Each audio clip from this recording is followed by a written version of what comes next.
बिस्मिल्लाहिर्रहमानिर्रहीम अल्हम्दुलिल्लाहि वहदा वस्सलातु वस्सलामु अला मन ला नबिय्य बादा व अला आलिहि व अस्हाबिहि अल्लज़ीना वफ़दा अम्मा बाद फ़अऊज़ु बिल्लाहि मिनश शैतानिर रजीम बिस्मिल्लाहिर्रहमानिर्रहीम वल्लज़ी जाअ बिस्सिद्क़ि व सद्दक़ बिही उलाइका हुमुल मुत्तक़ून सदक़ल्लाहुल अज़ीम।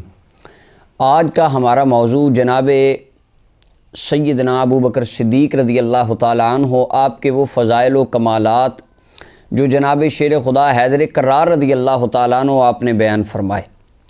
सिर्फ़ आज वो अहदीस व आसार चंद मैं अर्ज़ करूँगा कि जिनके अंदर शान जनाब सिद्दीक़ अकबर की है, बयान करने वाले हज़रत मौला अली हैं। बिला तमहीद हम अपनी उन रिवायात को शुरू करते हैं। मेरे सामने कंजुल उम्माल है, इसकी जिल्द नंबर 11 है, सफ़ा नंबर 251 है। मौला अली शेर खुदा रज़ियल्लाहु अन्हु हदीस बयान करते हैं। हदीस नंबर 32,585। मौला अली रज़ियल्लाहु अन्हु फरमाते हैं कि नबी करम सल्लल्लाहु अलैहि वसल्लम इरशाद फरमाया, अतानी जिब्रील, मेरे पास जनाब जिब्रील आए। फ़क़ुल्तु मन युहाजिरु माई, मैंने जिब्रील अलैहिस्सलाम को कहा कि मेरे साथ हिजरत कौन करेगा। दरबारे रिसालत था, आने वाले जिब्रील थे, पूछने वाले आका करीम सल्लल्लाहु अलैहि वसल्लम थे कि ए जिब्रील मेरे साथ हिजरत कौन करेगा। अब इस पस मंज़र और वाक़या को बयान करने वाले मौला अली हैं। मौला अली फरमाते हैं क़ाल अबू बकरिन, उस वक़्त जनाब जिब्रील ने आका करीम अलैहिस्सलाम को कहा, या रसूलल्लाह आपके साथ हिजरत अबू बकर करेगा। अब हिजरत अल्लाह ताला के हुक्म से हुई और आका करीम अलैहिस्सलाम के साथ साथी का इंतखाब करने वाला अल्लाह रब्बुल आलमीन था और उस इंतखाब का पैगाम लाने वाले जिब्रील थे और उस पैगाम को लोगों को सुनाने वाले मुस्तफ़ा के अमीन जनाब अली मुर्तज़ा थे। फरमाया अबू बकरिन, अबू बकर आपके साथ हिजरत करेगा। वह हुआ यली अमरा उम्मतिका मिन बादिक, और जिब्रील अलैहिस्सलाम ने अर्ज़ की, या रसूल अल्लाह आपकी उम्मत के मामलात का वाली आपके बाद अबू बकर ही बनने वाला है। वह हुआ अफ़दलु उम्मतिका मिन बादिक। अब यहाँ पर मौला अली मुर्तज़ा शेर खुदा जनाब अबू बकर की अफजलियत बयान करते हैं। एक पीर साहब हैं, शायद आप और तमाम नाजरीन भी उनको जानते होंगे। उन्होंने आज आके 14वीं सदी में किताब लिखी। उन्होंने उस किताब में लिखा कि मौला अली मुर्तज़ा रज़ियल्लाहु ताला सबसे अफजल हैं, जो सहाबा के किराम में अफजलियत है जनाब अबू बकर सिद्दीक़।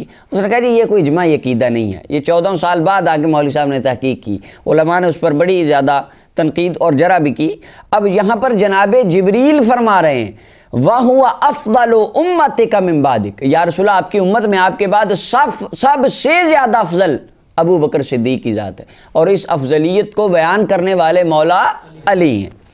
जनाब शेर खुदा रज़ियल्लाहु ताला ने हज़रत जनाब सिद्दीक़ अकबर की इस अफजलियत को बयान फरमाया। अब दूसरी हदीस, हदीस नंबर 32,634 है। जनाब मौला अली शेर खुदा फरमाते हैं, नबी अकरम सल्लल्लाहु अलैहि वसल्लम ने इरशाद फरमाया, ए अली सअल्तुल्लाह अन युक़द्दिमका सलासन, मैंने अल्लाह से 3 मरतबा सवाल किया कि मैं तुझे आगे करूँ अपने यानी मुसल्ला इमामत पर। मुसल्ला रसूल सल्लम जब आखिरी याम रसूलुल्लाह के आए और हदीस में आता है नबी अलैहिस्सलाम ने फरमाया कि हुज़ूर अलैहिस्सलाम ने फरमाया ना अबू बकर को कहो नमाज़ पढ़ा दें, तो सहाबी गए, देखा अबू बकर नहीं थे, तो उस वक़्त उन्होंने जनाब उमर को कह दिया कि आप पढ़ा दें। और हज़रत फ़ारूक आज़म की आवाज़ बड़ी बुलंद थी। जब रसूलुल्लाह ने आवाज़ सुनी तो आका करीम अलैहिस्सलाम ने फरमाया, ना ना ये कभी नहीं हो सकता, अबू बकर के अलावा कोई बंदा मेरे मुसल्ले पर खड़ा हुआ, ये बात ना अल्लाह मानेगा ना मुसलमान मानेंगे। ये दीगर हदीस में आता है। तो उसके बाद वो सहाबी को जब ये पता चला उन्होंने हज़रत उमर को बताया। हज़रत उमर बड़ा परेशान हुए कि तुमने मुझे रसूलुल्लाह के हुक्म के ख़िलाफ़ वर्जी करने के लिए आमादा कर दे। वो कहने लगे जी नबी पाक ने हज़रत अबू बकर का हुक्म दिया था, सिद्दीक़ अकबर मौजूद नहीं थे, तो मैंने सोचा अब आप पढ़ा दें। उसके बाद आका करीम अलैहिस्सलाम की बीमारी में जितनी नमाजें अदा हुई वो जनाब सिद्दीक़ अकबर की इमामत में हुई। उससे पहले ये वाक़या है कि फ़ारूक आज़म एक मरतबा आगे हो गए। अब वही बात मौला अली बयान करते हैं, सअल्तुल्लाह अन युक़द्दिमका सलासन, का करीम अलैहिस्सलाम ने फरमाया अली मैंने 3 मरतबा रब से सवाल किया तुझे आगे कर दूँ। फ़अबा अलैया, रब ने इनकार कर दिया।